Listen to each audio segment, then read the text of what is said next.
छुपे में एक राक्षस। एक ऐसा राक्षस जो अपनी असली पहचान को छुपाने में माहिर था। वो बिल्कुल नॉर्मल लगता था, चार्मिंग, हैंडसम। उसकी मुस्कुराहट और बातें लोगों को अपनी तरफ खींच लेती थीं। टेड बंडी बहुतों का दोस्त था, ऐसा आदमी जिसके बारे में किसी ने शक भी नहीं किया।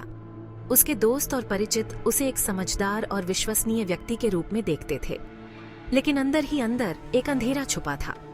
हिंसा की एक भयानक कैपेबिलिटी जिसे दुनिया हैरान रह गई। उसके चेहरे के पीछे एक ऐसा मानसिक रूप था जो सिर्फ उसके शिकार ही समझ पाए। बंडी एक छुपा हुआ राक्षस था। वो जवान लड़कियों को अपना शिकार बनाता था, अक्सर उन्हें अपने चार्म और खूबसूरती से लुभाता था। उसकी बातें और व्यवहार इतना प्रभावशाली था कि लड़कियां उसकी तरफ आकर्षित हो जाती थीं। अपने अटैक्स प्लान करने और पुलिस से बचने के लिए वो अपनी इंटेलिजेंस यूज करता था। उसने अपने हर कदम को सोच समझकर उठाया ताकि वो कानून के हाथ से दूर रह सके। सालों तक उसने अमेरिका में आतंक और दुख का रास्ता छोड़ा। वो एक जीवित बुरा सपना था। उसके क्राइम्स ने न सिर्फ उसके शिकारों को बल्कि पूरे देश को हिलाकर रख दिया। टेड बंडी का नाम आज भी लोगों के जहन में एक भयानक याद के रूप में बसा हुआ है। एक परेशान करने वाला बीता हुआ कल। ये कहानी है एक ऐसे लड़के की जिसका बचपन दुहक और तनाव से भरा था। वर्मोंट में जन्मे बंडी का बचपन इंस्टेबिलिटी से भरा था। उसके घर का माहौल अक्सर तनावपूर्ण और असुरक्षित होता था। अपने पिता द्वारा छोड़े गए वो अपने स्टेपफादर से जुड़ने के लिए संघर्ष करता रहा। उसके स्टेपफादर के साथ उसका रिश्ता कभी भी मजबूत नहीं बन पाया। कुछ लोगों का मानना है कि इन बचपन की परेशानियों ने उसके टूटे हुए मानस में योगदान दिया। ये परेशानियां उसके व्यक्तित्व पर गहरा प्रभाव डालने लगी थीं। एक जवान आदमी के रूप में बंडी एक तेज और प्रॉमिसिंग स्टूडेंट लगता था। उसने कॉलेज में अपने आप को एक मेहनती और समझदार छात्र के रूप में स्थापित किया। वो अपनी पढ़ाई में अच्छा था और कानून में करियर बनाना चाहता था। उसके सपने बड़े थे और उसके इरादे मजबूत। लेकिन नॉर्मलसी के इस चेहरे के पीछे कुछ बहुत गलत था।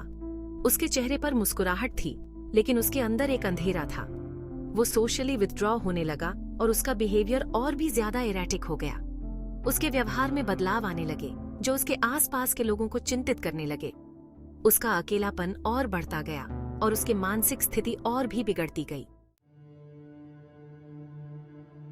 पहले शिकार। बंडी का आतंक का दौर पैसिफिक नॉर्थवेस्ट में शुरू हुआ। जवान लड़कियां बिना किसी सुराग के गायब होने लगीं। उनके परिवार दुहक में डूब गए, आशा से चिपके गए जब पुलिस जवाब ढूंढने के लिए फ्रैंटिकली सर्च कर रही थी। बंडी का तरीका चालाक और भयावह था।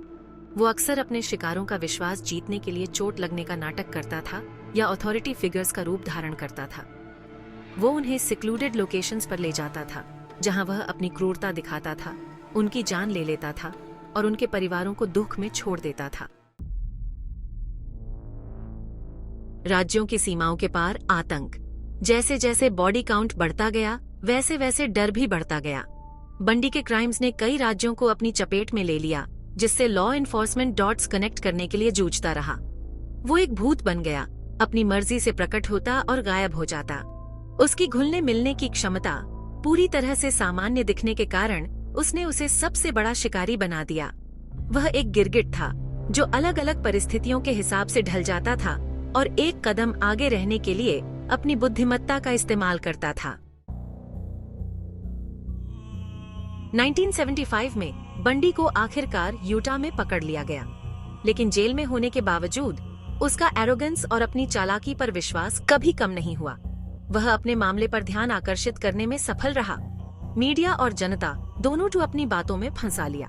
उसने अदालत द्वारा नियुक्त वकीलों को ये कहते हुए खारिज कर दिया कि वह अपना प्रतिनिधित्व स्वयं करेगा। वह अदालत तो अपने मंच के रूप में देखता था, प्रदर्शन करने और नियंत्रण करने की जगह के रूप में। उसका मानना था कि वह अपने आकर्षण से न्याय से बच सकता है। बंडी का कॉन्फिडेंस सही साबित हुआ। कोलोराडो जेल से एक डेयरिंग एस्केप में उसने अपनी रिसोर्सफुलनेस और कानून की बिल्कुल भी परवाह न करने का सबूत दिया। उसने सिस्टम की कमजोरियों का फायदा उठाया, एक साये की तरह दरारों से फिसल गया। उसके भागने से देश भर में उसकी तलाश तेज हो गई, जिससे उस डर में और इजाफा हो गया जिसने देश को जकड़ रखा था। वह एक खौफनाक कहानी बन गया, बुराई का प्रतीक जो कभी भी कहीं भी प्रहार कर सकती थी। अपने एस्केप के बाद बंडी ने अपना स्प्री जारी रखा, अपने पीछे तबाही का निशान छोड़ते हुए। उसके अपराध और भी क्रूर और भी भयावह होते गए। वह एक अंधेरे और अतृप्त भूख से प्रेरित लग रहा था, लेकिन उसकी किस्मत खराब चल रही थी। गलत कदमों की एक श्रृंखला और दुर्भाग्य के एक झटके के कारण उसे फ्लोरिडा में अंतिम बार पकड़ा गया। इस बार कोई पलायन नहीं होगा। इंसाफ का सामना। फ्लोरिडा में बंडी का ट्रायल एक मीडिया स्पेक्टिकल था।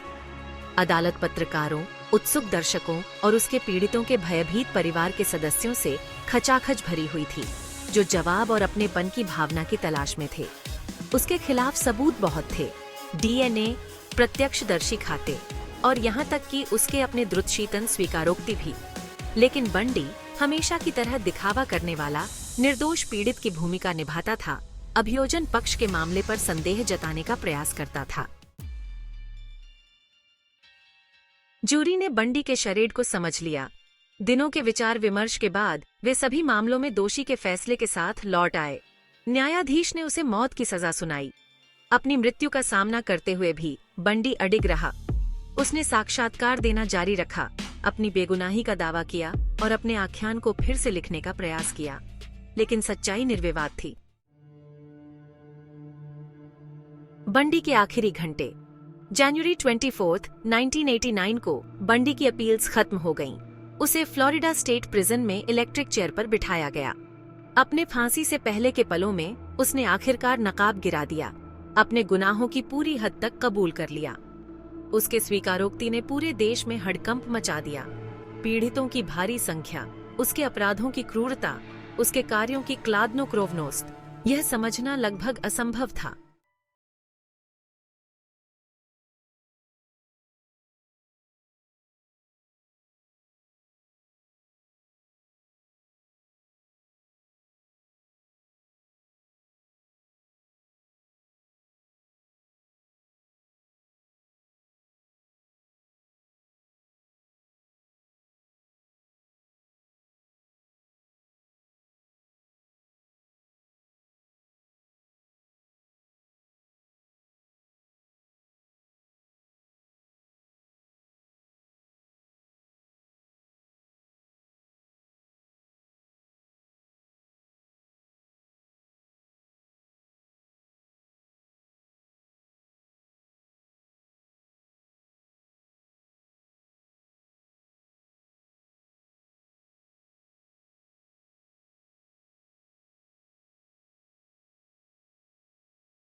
तर्क रहना चाहिए।